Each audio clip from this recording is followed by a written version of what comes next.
At the conclusion of state 4-H project competition during the 2017 Tennessee 4-H Roundup, the scores for each section of portfolios were averaged to determine what areas needed more training and guidance. Project goals were one of those big areas. The old thinking ahead and looking back project plans are no more. And beginning in 2019, your project goals will be included in the sections A, B, and C forms. For those of you with thinking ahead and looking back forms, you will still include those in your portfolio, the new one that will be on the website. There is no need to redo or retype any of this information. We're simply trying to make things easier for you.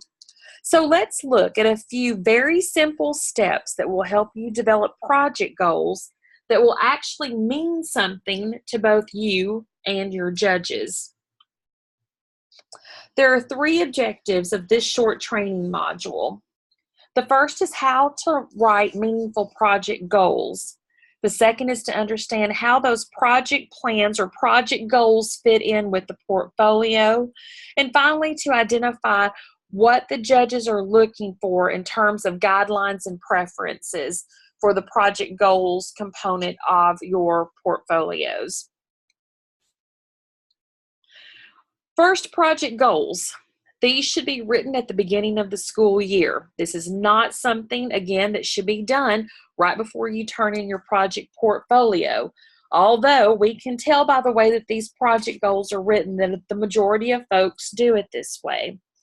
Project goals are very important to ensuring your success. They help you to create a focus for what it is that you really want to accomplish and learn in your project. You have to have a plan in order to reach your goal. So think about this in terms of something that you have to do and that you love to do. Planning at the beginning is a crucial step. So let's think about this in terms of basketball. You don't just wake up one day and say, hey, I'm going to try out for the basketball team today.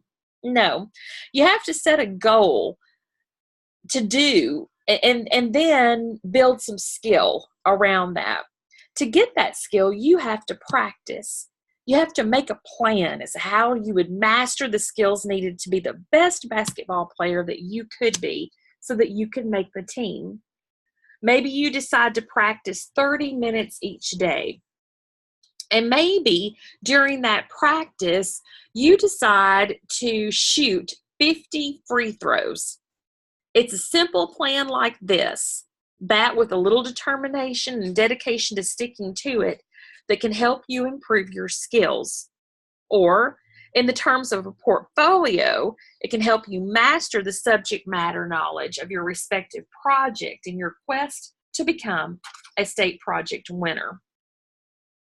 Next, improving versus achieving.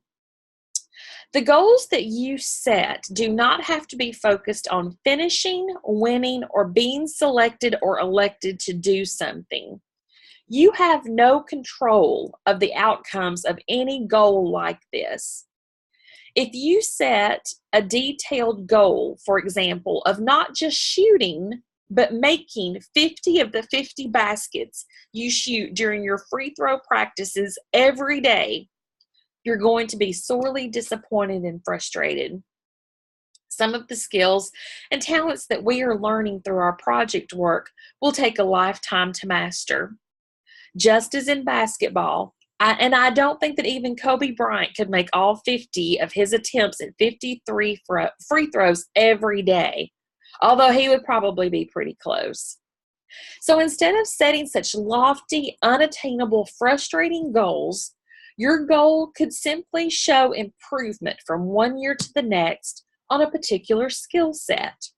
So for example, if you were wanting to set a goal of improving your free throw ability for basketball, you might consider making it a goal to improve on where you are right now. If you only make on average 10 out of the 50 attempts at free throws you make each day, then set a goal to make 20 for the next year. The next year, set a goal to make 30 out of 50. and so forth and so on. This not only helps you to improve your skill set, but it also, and most importantly, shows the judges consistency and a stream of continuous skill growth. We'll talk about more about goal setting in just a moment.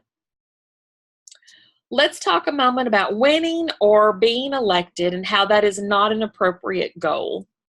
When you set your goals, they should only be for something that you can control. Do not set a goal to win showmanship at a livestock event or be elected for each Congress governor.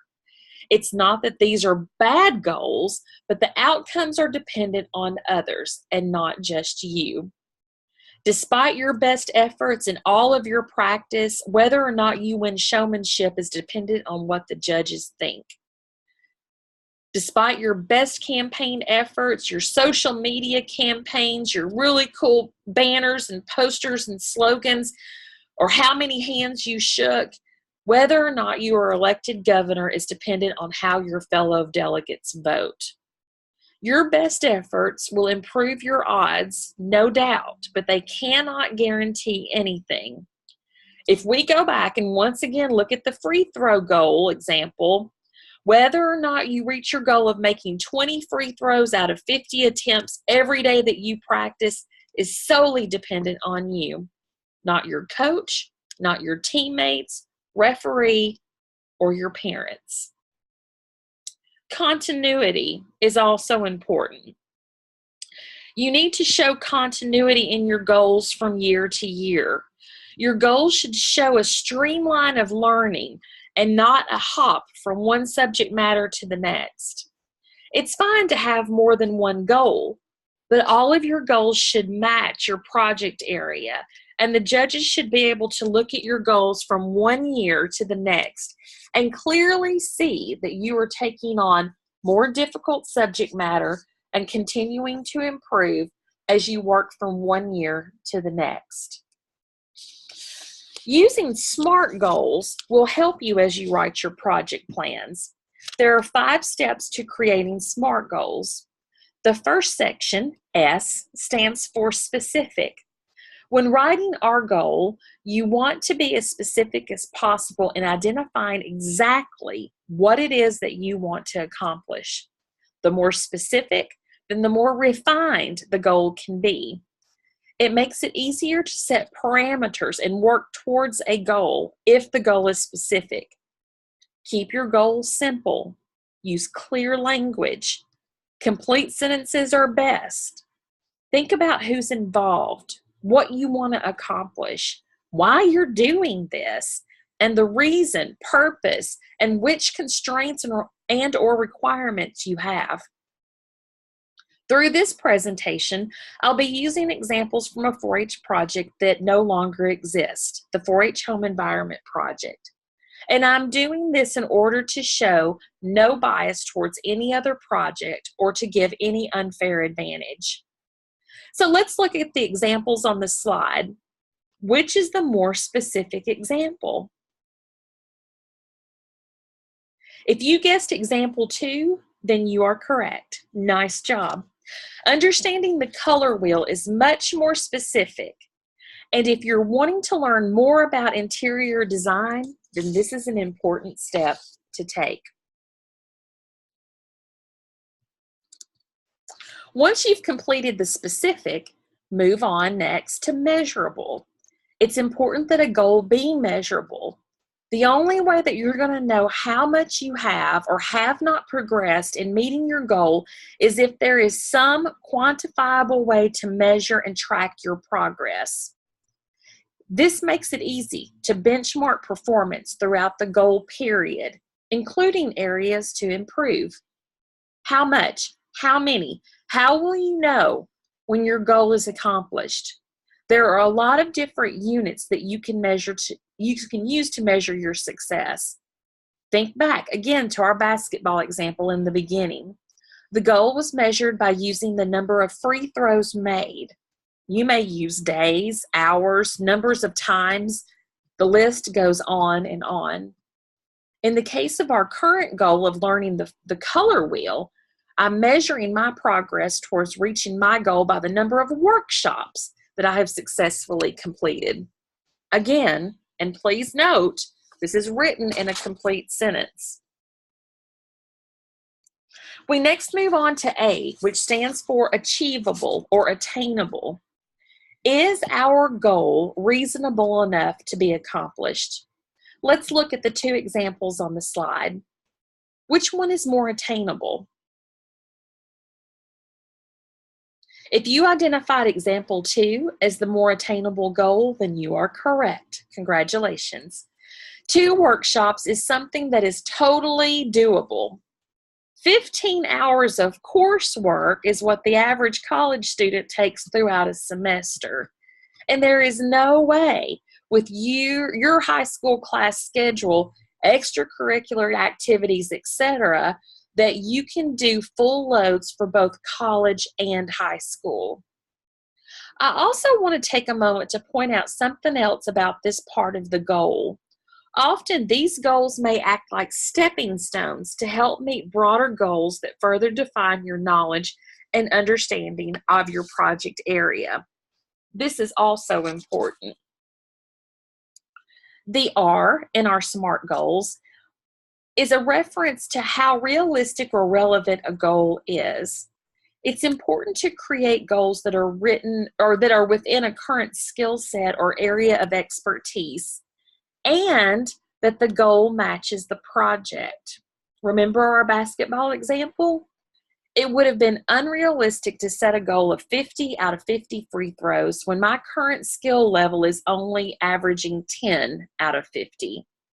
Building expertise and skill takes time.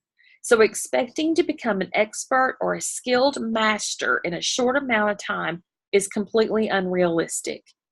Being realistic will make it easy to be successful at attaining goals. You should never make an assumption that the person who is reading your goals is an expert in the subject matter. We do our best to identify subject matter specialists, but there's new information coming out all of the time, and that's not always possible. Spell it out. Make it part of your goal to detail why this goal is relevant to your overall goal. Again, let's go back to basketball. I need to increase my skill in making free throws in order to become a better basketball player. So let's look at the example. I want to learn about the color wheel so that I can use this knowledge as a building block to learn about fabrics. The color wheel is a stepping stone in my goal to learn about interior design. Throughout my research on learning more about interior decorating, I learned that there are some basics that every decorator needs to understand. And one of those basics is learning about color. There are other basics that are important, such as fabric, design styles, furniture styles, and lighting. Next year, when I work on my goals, I will continue to build on my knowledge of color, and I may add one of these other basics of interior decorating so that I can show the judges that I'm working to expand my knowledge and my complete understanding of the interior decorating industry. I am widening my size of subject matter and knowledge by adding new goals and topics. And yet I'm continuing to increase my scope of knowledge about color by delving even further into the subject area. For the purposes of the 4-H project portfolio, it is important that your goal is not out of reach or below standard performance. One of the most important things that you can do in regard to relevance is to ensure that your goal fits your project area. It seems simple, but you might be surprised. Many times I see project goals for leadership that are written more for citizenship. Let me give you an example. A goal of, I want to learn more about leadership by helping as many 4-Hers as I can. It's an admirable goal, but is this leadership or citizenship? The 4-Her has identified this as leadership, but the 4-H member wants to help 4-Hers. Be careful. There are other words that can be used. Teach, for example. would be a word to use and more indicative of leadership work than help. Help indicates citizenship type activities. In regard to time, the T of SMART goals, your goals should include a time limit. For most of us in the 4-H world, it makes sense for the time limit to be at the end of a year, as this is how the portfolios are judged. And therefore, that part is not really all that important to include in your project portfolio goals. But I still wanted to point this out since we're talking about SMART goals. Time may be measured, as the case with this example, by the length of the workshops. Be sure that even though it is understood, you practice the habit of writing good goals and include your time commitment, just as I have done here, provided space is allowed. Writing goals is a life skill that you will use over and over again. Not only does this act of including the time stamping your goals encourage good practice of this goal writing skill, but it also helps to establish a sense of urgency and prompt you to have better time management. Here's a summary page to help you remember this goal theory. And if you want to jot this down, simply hit the pause button to make your notes.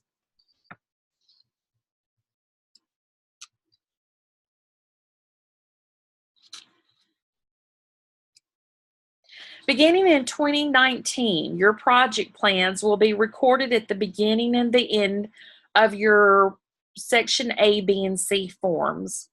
All records prior to 2019 will be recorded on Thinking Ahead and Looking Back forms.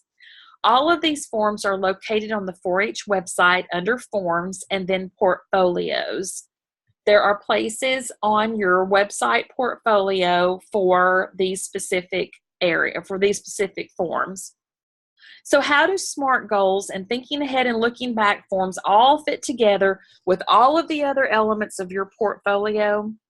Well, it looks something like this.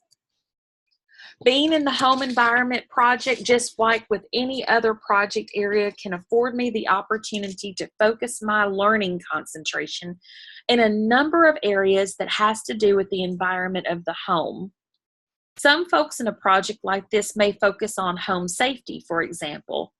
I have chosen to focus on interior decorating and to learn as much about it as possible while developing my talents and abilities. Using SMART goals to set smaller goals helps me to pinpoint specific knowledge or skills that I need to learn. I will reach my overall goal then by reaching these smaller SMART goals that are written in the Thinking Ahead and Looking Back forms or on the Section A, B, and C forms.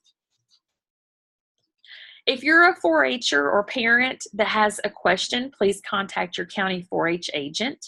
If you're a county 4-H agent, please contact your regional area 4-H extension specialist with your questions.